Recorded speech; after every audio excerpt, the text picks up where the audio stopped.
Hola, hola, bienvenidos a Big Left. Llevo más de un año sin subir videos a este canal.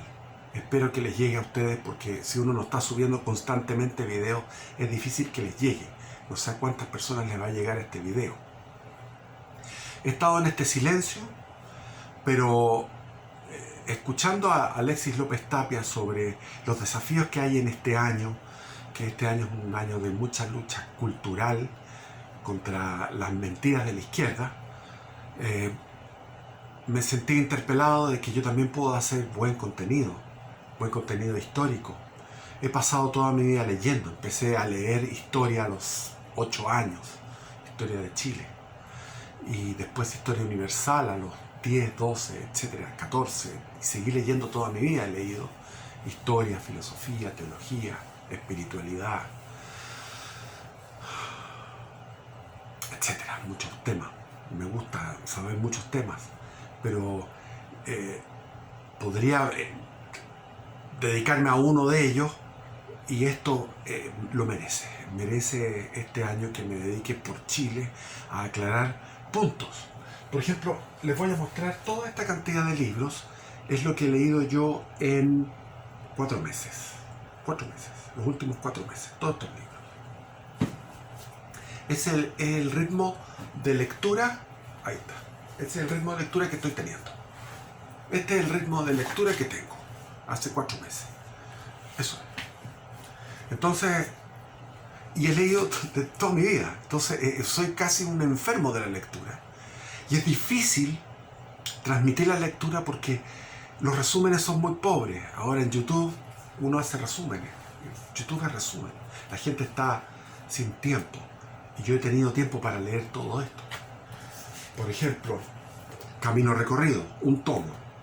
Toda la vida que narra Pinochet sobre su carrera militar desde que nace hasta el golpe de Estado. Aquí está, la carrera militar de Pinochet, la vida familiar, etc. Después viene este que es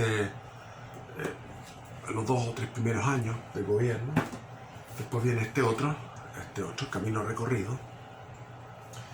Después viene este último, que todavía no lo termino, Camino Recorrido de Pinochet. Son 4 tomos. Después está este, que es extraordinario. Este es extraordinario. Se llama Desde las cenizas, sin envejecer el camino recorrido. Pinochet es muy buena escritora y es muy honesto. Está hablando todo el rato con pulcritud, con exactitud sobre los hechos. Yo, como aficionado a la historia, que soy como un profesional de la historia, porque yo les voy a decir mis méritos que tengo que explicar para los que no me conocen. Los méritos míos, yo me gateaba entre medio de los libros de la biblioteca de mi padre.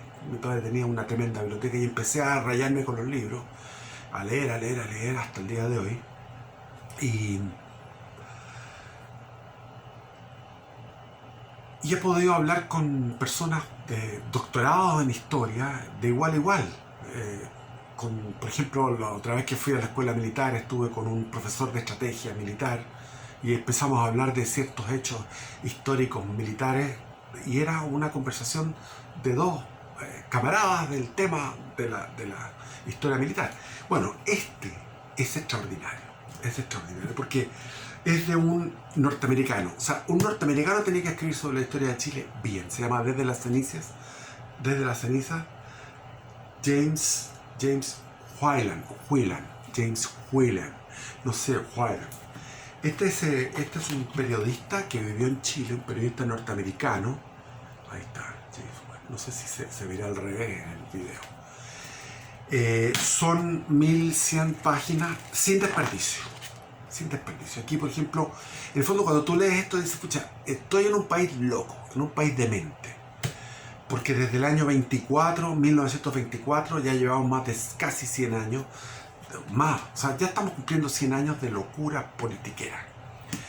Ahora, ¿cuándo se jodió Chile? Para mí se jodió Chile en el año 91, pero después ya en la década del 20, la del 30, la del 40, la del 50, la del 60, después tuvo un respiro, pero Pinochet en realidad lo que hizo fue una hazaña.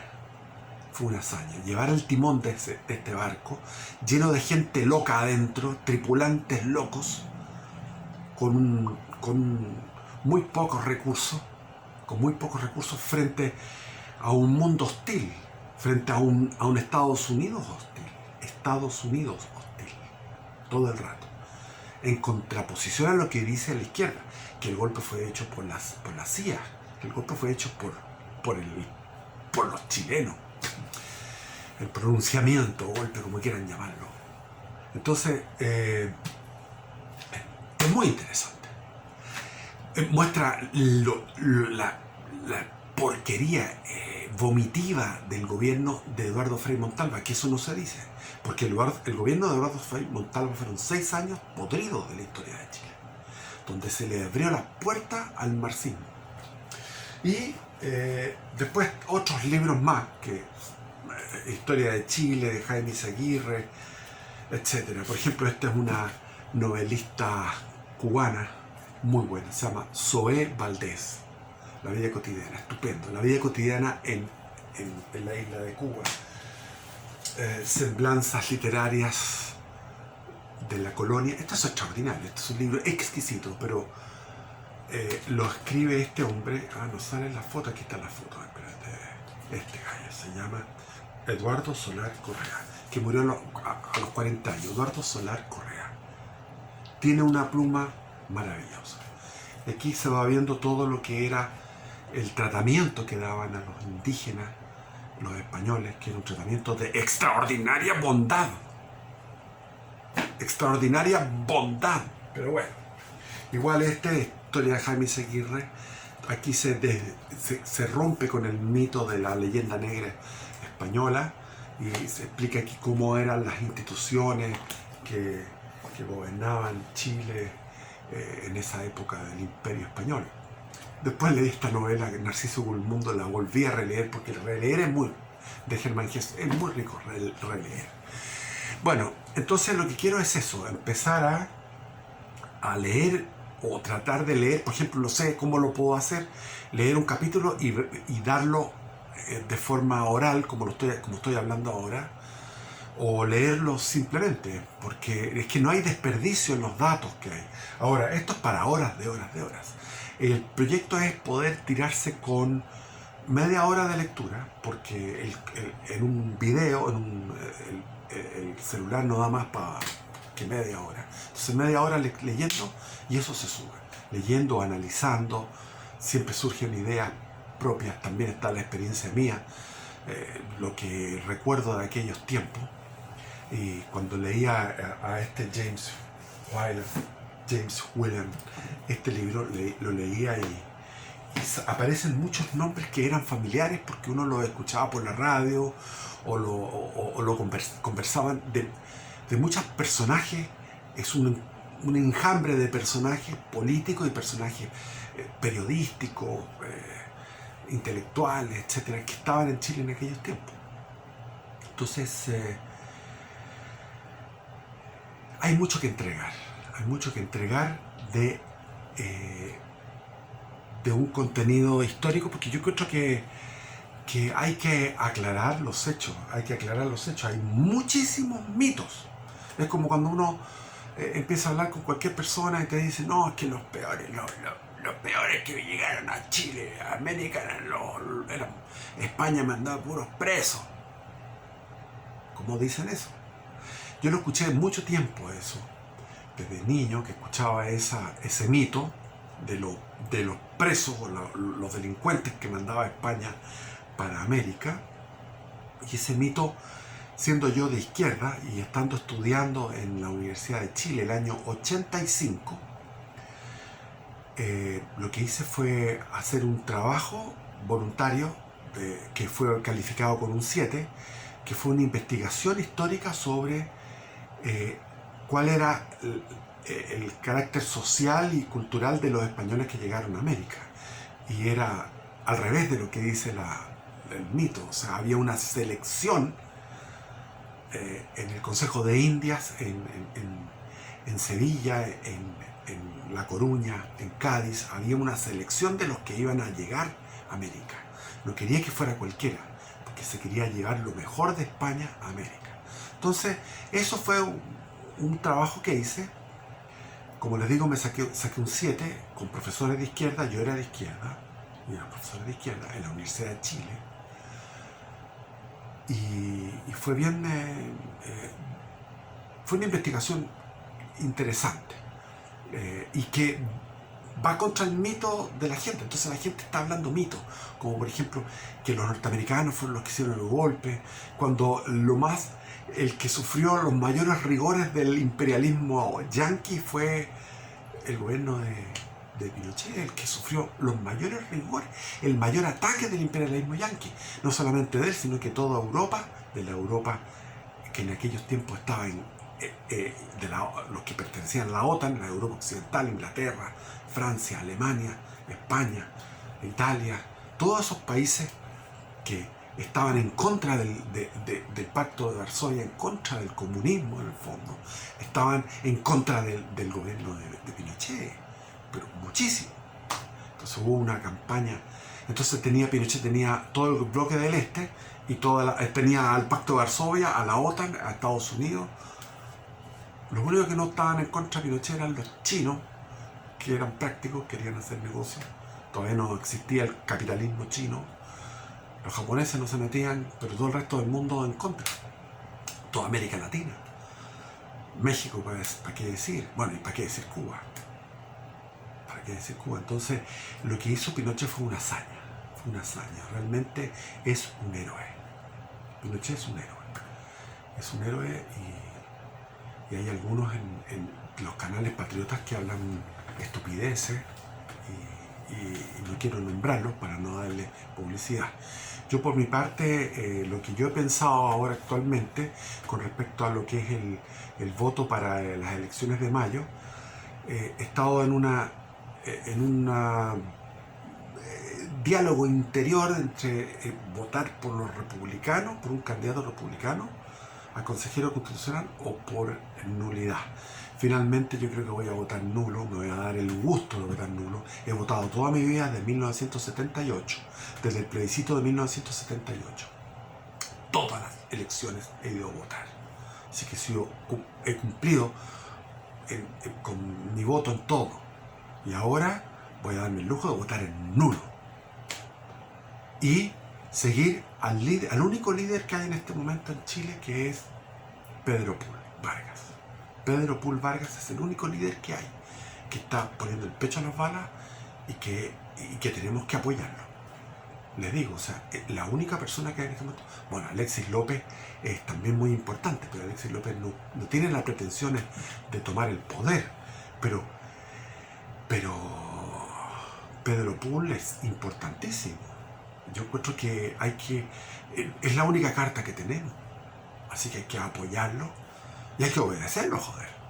Vamos por el nulo. Pedro Púl presidente en el voto. Vamos a votar rechazo después en diciembre. Tenemos muchas posibilidades de perder, pero también tenemos muchas posibilidades de ganar porque la historia es sorpresiva. Se está generando una contrarrevolución. Ojalá que triunfemos. Necesitamos un líder y ese líder ya está. Existe. Y es Pedro Púl. Puede tener defectos, deficiencias, no me importa. El tipo tiene clara la película y tiene agallas. Yo no voy a querer un tipo perfecto, porque no existe. Además que Chile necesita siempre gallos más bien pillos, más bien ladinos para mandar. Pinochet era así, era ladino. Diego Portales igual. Diego Portales venía del mundo del trabajo empresarial.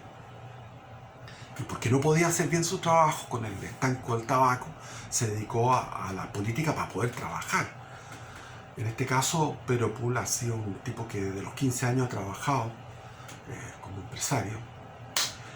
Entonces, cuando uno trabaja como empresario, no puede estar leyendo una cantidad de cosas, pero él se informa y maneja las ideas precisas sobre temas precisos y es ladino.